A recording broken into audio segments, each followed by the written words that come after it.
We're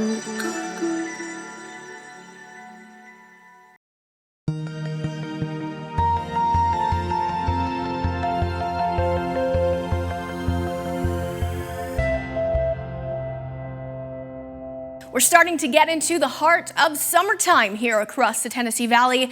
That just means we have got a lot to talk about when it comes to the heat and the high temperatures that we usually experience. First, I want to talk about our heat index value. You hear Jordan and I mention this a lot during the summertime because our heat index values are our feels-like temperatures. So when we have lower humidity levels, the drier air allows the moisture to evaporate, which then cools the body. But once we have that higher humidity, we have the moisture moving into the Tennessee Valley. The moist air is actually going to limit our evaporation. That's what makes it so uncomfortable, so sticky, and so humid outside. So I'm going to show you a little example, just exactly how air temperature affects the heat index once we factor in the humidity levels. So if we have an air temperature of right around 92 degrees, as the humidity levels increase, our heat index values increase as well. So basically, heat index is kind of like a measure of the humidity and the heat combined together. Now, cities do have hotter temperatures typically than our more rural areas. So that's just called the urban heat island. This is when we have the cities that are warmer than the surrounding areas because the pavement heats up faster than the grass. So typically cities can be about 4 to 8 degrees warmer than our outside areas from the city during the daytime, and this does carry over into nighttime as well. Night times can be a little warmer in the cities too. They're about 4 to 8 degrees warmer there as well because the pavement releases the less heat compared to the grass. So that's why it's called the urban heat island.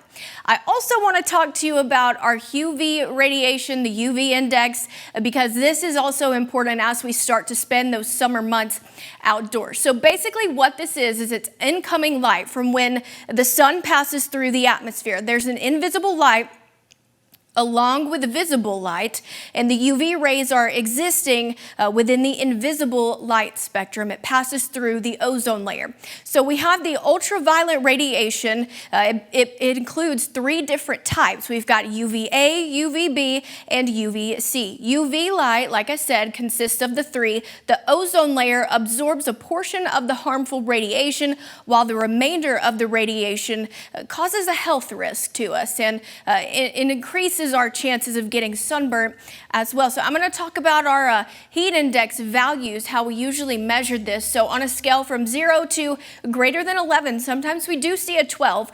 It's low, moderate, high, very high, and extreme. Once we get into the very high and the extreme categories, that's usually when we see only burn times of around 10 to 15 minutes. So I do want to talk about some heat safety tips for you. Obviously, don't forget the sunscreen. Use SPF 30 or higher, obviously water resistant as well, not just from swimming or doing any outdoor activities that does involve the water. This does include sweating as well. And you want to put sunscreen on about 30 minutes prior to being outside. Reapply after 2 hours, and of course after swimming, sweating, anything that's going to be touching your skin, like toweling off as you're coming out of the pool. And of course you want to spend time in the shade, wear light, loose-fitting clothing. The sunlight attracts the darker clothing, so that's why you want to wear light-colored clothing in the summertime. You want to protect yourself from the heat and the sun as well by drinking plenty of water and electrolytes. I know Gatorade, Propel, anything like that's always good for us as well. And like I said, loose-fitting clothing, and you want to take regular breaks in the shade. If I didn't have to be outdoors, I definitely wouldn't be. We sometimes do see heat waves, so obviously you want to stay indoors in the air conditioning, away from the outside during heat waves. Remain hydrated. You want to check on those that are most vulnerable to the heat, so that's children, outdoor pets, the elderly. If you do have to go outdoors, maybe if you're going to do some running in the morning or late at night, those are going to be the better times to do so because it's cooler in the morning and it's cooler as the sun goes down as well. And you want to wear light colored clothing there too.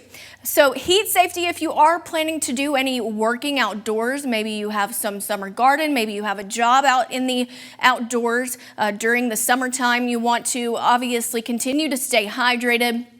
Take regular breaks, and if you can, seek periodic breaks in that air conditioning. I know I've got one of those portable fans, and I love to use that during the summertime as well. Heat danger, it does exist beyond the heat waves. We usually see hot temperatures in the lower 100s sometime here in the Tennessee Valley. So most heat-related deaths, they occur outside of heat waves, believe it or not. And of course, you never want to leave people or pets in a vehicle because hot car deaths occur year-round, and of course assist those who are higher risk for heat-related illnesses. So that's going to include your children, your pets, your older adults, and of course your pregnant ladies. So you want to look before you lock. This is probably one of the most important rules to remember during the summertime. Maybe place a bag or some other item in the back seat to remind you that you do have passengers in the back before you do park.